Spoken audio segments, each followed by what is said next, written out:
All right, let's dive in. In this explainer, we're going to pull back the curtain on one of the most fundamental. Ever wonder how a doctor solves the ultimate mystery? What's actually wrong with us? I mean, it's one of the most high-stakes questions we can ever face. In this explainer, we're going to pull back the curtain on the fascinating step-by-step process of medical diagnosis. Just think about it for a second. It could start with something as simple as a cough that won't go away, a weird ache, or, just that feeling that something is off. How on earth did they take that one single clue and navigate this huge maze of possibilities to land on a definitive answer? It's almost never that single aha moment you see in the movies. Not at all. In reality, diagnosis is a journey. It's a careful investigation that moves from a broad suspicion to a specific, confirmed answer. It's part science and, honestly, a whole lot of detective work. So here's our roadmap for this explainer. We're going to follow the diagnostic journey through all its key stages. We'll start with solving the initial mystery, move through screening, tests, and imaging, all the way to getting that final confirmation. And then we'll take a peek at the future of diagnosis. Okay, so every diagnosis starts right here, with the very first clues. This can be anything from your medical history, something found during a physical exam, or just a symptom you've noticed. This is ground zero. This is where the whole investigation kicks off.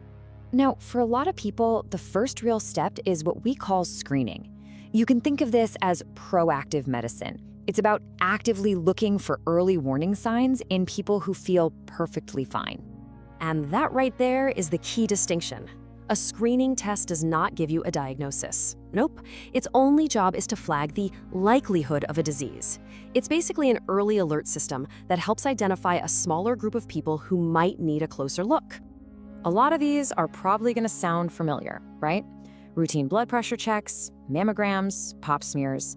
These are all classic examples of screening, and they're designed to catch potential problems as early as possible, because that's often when treatment works best. This really lays out the fundamental difference. Screening is for people without symptoms to check the likelihood, but a diagnostic test, that comes next for people who do have symptoms or got a positive screen, and its job is to either confirm or completely rule out a disease. Two very different goals.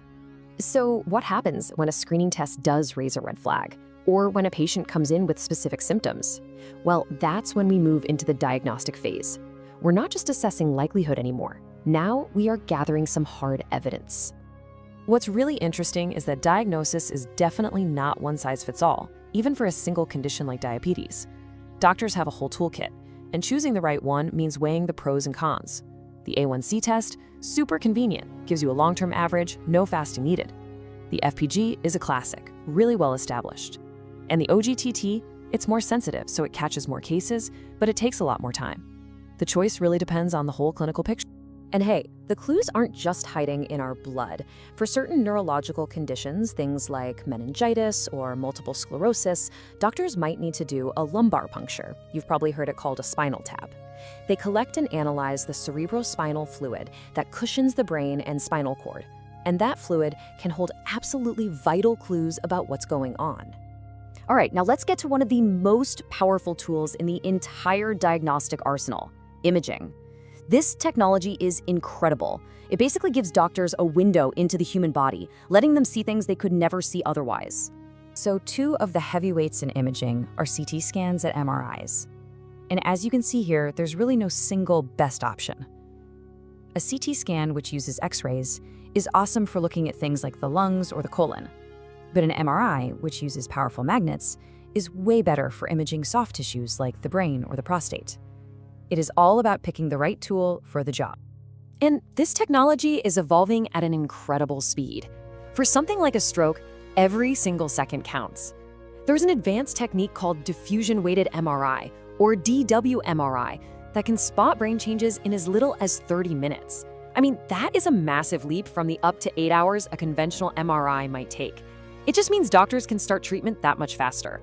So after gathering all these clues from screening, tests, and imaging, you've got to get to the final step, confirmation. This is where doctors need definitive, undeniable evidence to make that final call. In medicine, this is often called the gold standard test. It's the method that's considered the absolute most accurate and definitive for confirming a specific disease. It's the benchmark that all other tests are measured against. For many cancers, that gold standard is a biopsy. While an imaging scan might show a suspicious mass, a biopsy, where a tiny tissue sample is taken out and looked at under a microscope, is often the only way to know for sure if those cells are cancerous. It provides that final critical piece of the puzzle. So, as you can see, diagnosis is this methodical journey, from a vague clue all the way to a confirmed answer. But it's not always a straight line, and the destination itself, well, that's changing too. Yeah, the journey doesn't just end with getting a name for what's wrong. Sometimes classifying the exact type of a disease is the next big challenge. For instance, get this. Up to 40% of adults who develop type 1 diabetes are first told they have the more common type 2. That can mean they don't get the right treatment right away. But what if we could see the journey before it even really begins? Researchers studying type 1 diabetes have found that if kids develop specific markers in their blood, these little early warning signals from the immune system, an incredible 84% of them will go on to develop the disease within 15 years. This is a total game changer. It means we could move from diagnosing a disease after it shows up to predicting it years in advance. This opens the door to something called predictive screening, identifying people who are at super high risk long before they ever feel sick, and maybe, just maybe, finding ways to delay or even prevent the disease entirely.